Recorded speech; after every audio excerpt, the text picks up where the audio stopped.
समर्पयामि मल्यादितानि सुगन्धिं ग्रहाणं परमेश्वराय नमः जलाजनं शिव शिवाय नमस्तुभ्यं शंभवाय च मयभवाय च शंकराक्षतिरूपाय नमः आवाहनम् आसनं समर्पयामि सर्वमंगलमंगले च शिवे सर्वार्थसाधिके शरणे त्र्यंबके गौरी नारायणी नमस्ते ओम जुसंभूर्वस्व।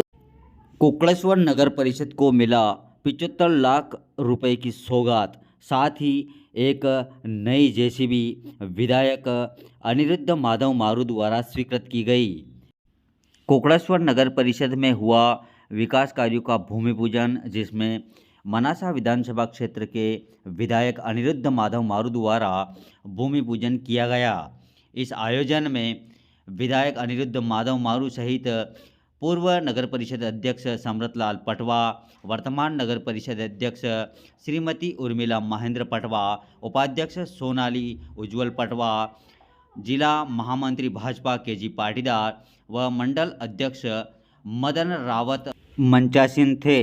आज हम नगर परिषद कोकणेश्वर में लगभग 75 लाख के विकास कार्यों मनासा रामपुरा रोड पर पशु चिकित्सालय से पुलिया तक दोनों साइड सीसी रोड एवं मनासा रामपुरा रोड पर स्ट्रीट लाइट पोल व एलईडी लाइट लगाने के कार्य का भूमि पूजन किया।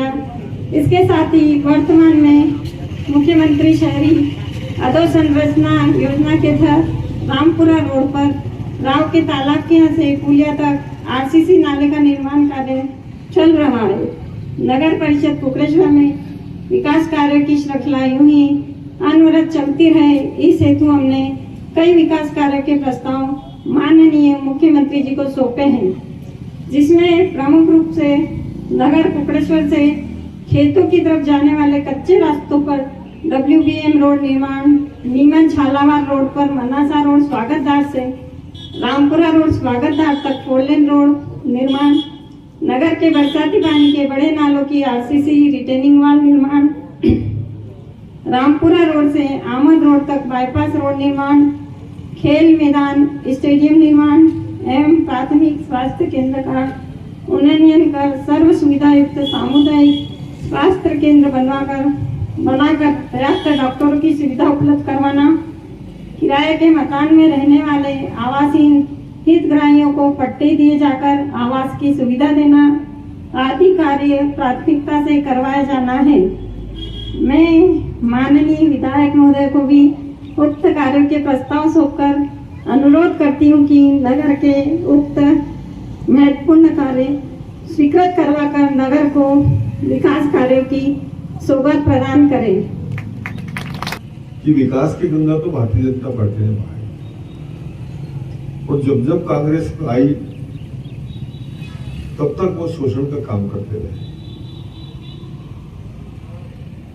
पर कांग्रेस आने के बाद भी कोकणेश्वर का विकास तो कभी नहीं रुकने दिया। यहाँ के लिए व्यवस्था लगातार होती रही। और नगर पंचायतों की बात करें तो अन्य किसी नगर पंचायत देखो, कोकणेश्वर को देखो, तो यहाँ विकास देखने को मिलता है, यहाँ काम देखने को मिलता है। तो पैसा आ रहा है इसलिए काम देखने को मिल रहा है। अभी केजी पाटीदार जी कह रहे हैं कि विधायक निधि से कम पड़ने हो तो दो,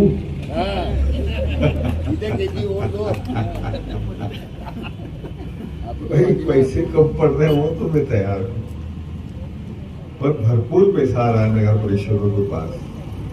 आपकी दुनिया भर की अलग अलग तरह से आय भी है। मुझे चिंता उन गांवों की भी करना पड़ती है जहाँ सड़कें नहीं है, जहाँ सीसी नहीं है, जहाँ दूसरी व्यवस्थाएं नहीं है, जहाँ पेयजल नहीं है, उनकी चिंता नहीं करते।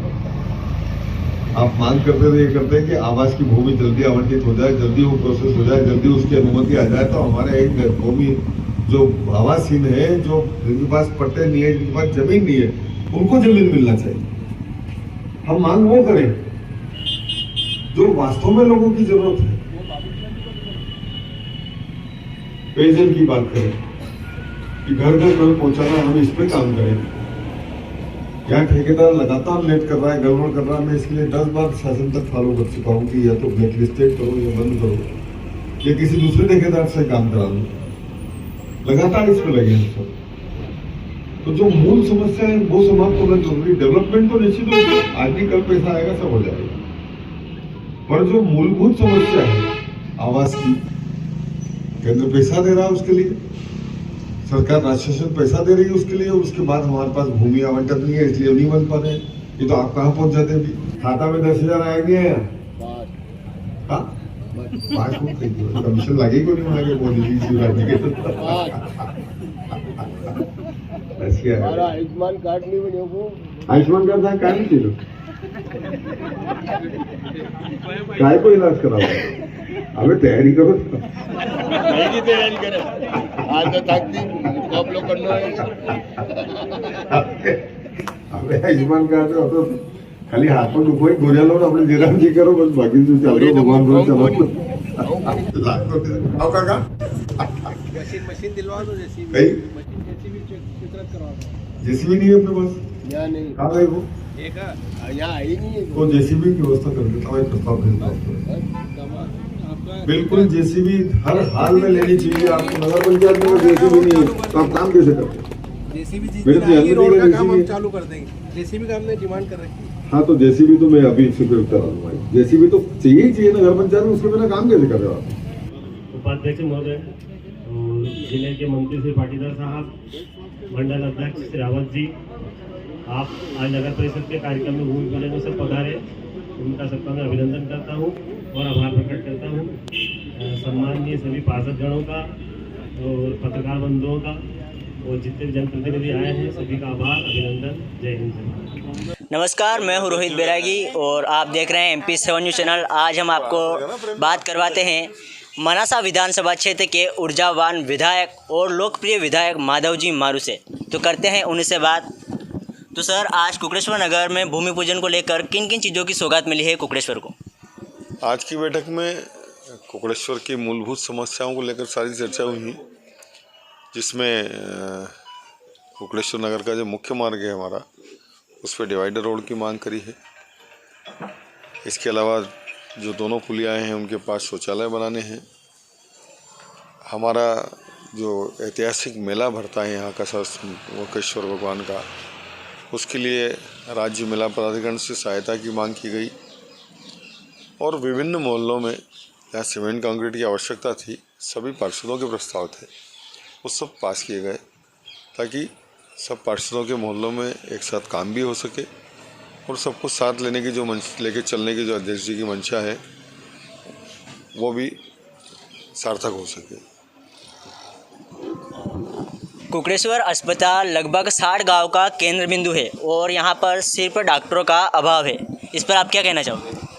कुकड़ेश्वर में हॉस्पिटल जो बना है वो तो उच्च स्तरीय बना हुआ है, इसमें कोई शक नहीं कि माननीय मुख्यमंत्री पटवारी थे उस समय हॉस्पिटल बना था, लेकिन कुकड़ेश्वर हॉस्पिटल का दर्जा अभी भी प्राथमिक स्वास्थ्य केंद्र का है और वहाँ जितने स्टाफ सेंक्शन है और जितने लोग ज़रूरत हैं उतने वहाँ हैं। असल में इसका दर्जा जब तक नहीं बढ़ता तब तक यहाँ बाकी सुविधाएं बढ़ाना संभव नहीं हो पा रहा हमारे लिए।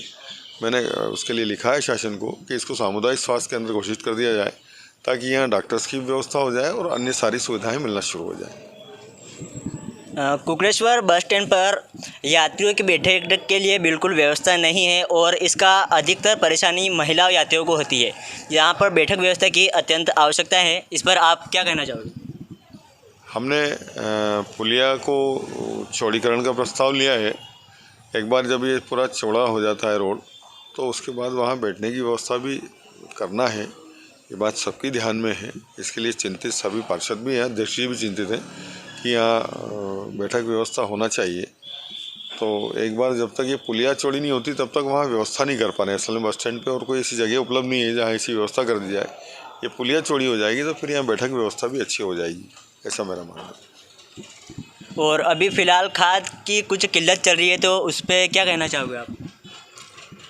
खाद की मेरे हिसाब से सबसे कम किल्लत मनासा तहसील में रही है, क्योंकि लगातार हमारी सोसाइटियों के माध्यम से, विपणन संघ के माध्यम से, व्यापारियों के माध्यम से आपूर्ति लगातार हो रही है।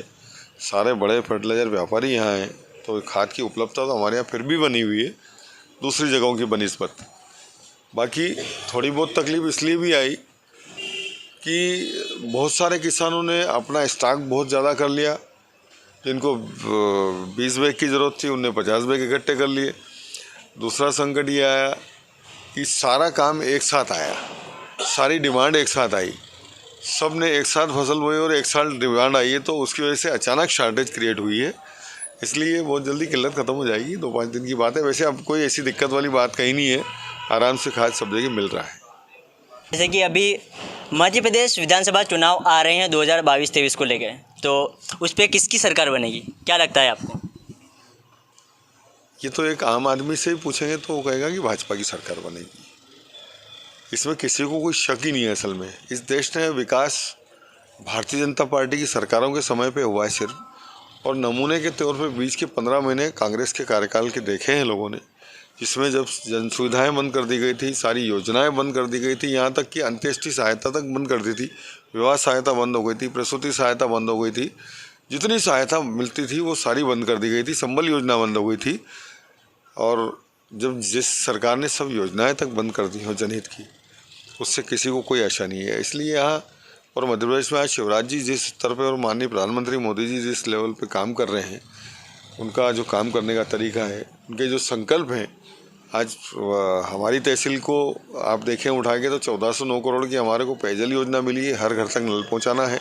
1208 करोड़ की सिंचाई योजना मिली है, हर खेत तक पानी पहुँचाना हमारी तहसील में। तो जब इतनी बड़ी योजनाएं स्वीकृत हुई तो सोच सकते हैं कि सरकार किसकी बनेगी। निश्चित रूप से ये क्षेत्र ऋणी रहेगा माननीय मुख्यमंत्री जी का, माननीय प्रधानमंत्री का, जिनने इतनी बड़ी योजनाएं इस क्षेत्र को दी सौगात के रूप में। जो हमारा अधिकार था वो अधिकार हमारे को 60 साल बाद मिला। हमारा अधिकार छीनने वाली कांग्रेस थी, देने वाली वापस उसको भारतीय जनता पार्टी है। तो निश्चित रूप से लोगों का विश्वास है भारतीय जनता पार्टी। 2023 विधानसभा चुनाव में मनासा क्षेत्र के क्या परिणाम रहेंगे? 2023 के चुनाव परिणाम, 2024 के चुनाव परिणाम तो जनता कितनी संतुष्ट है उस पर निर्भर करेगा। जीतेगी भारतीय जनता पार्टी, और मैं अभी कोई बड़ी बात, बड़े आंकड़े नहीं कहना चाह रहा हूँ, लेकिन बहुत अच्छे परिणाम होंगे, पहले से बेहतर होंगे।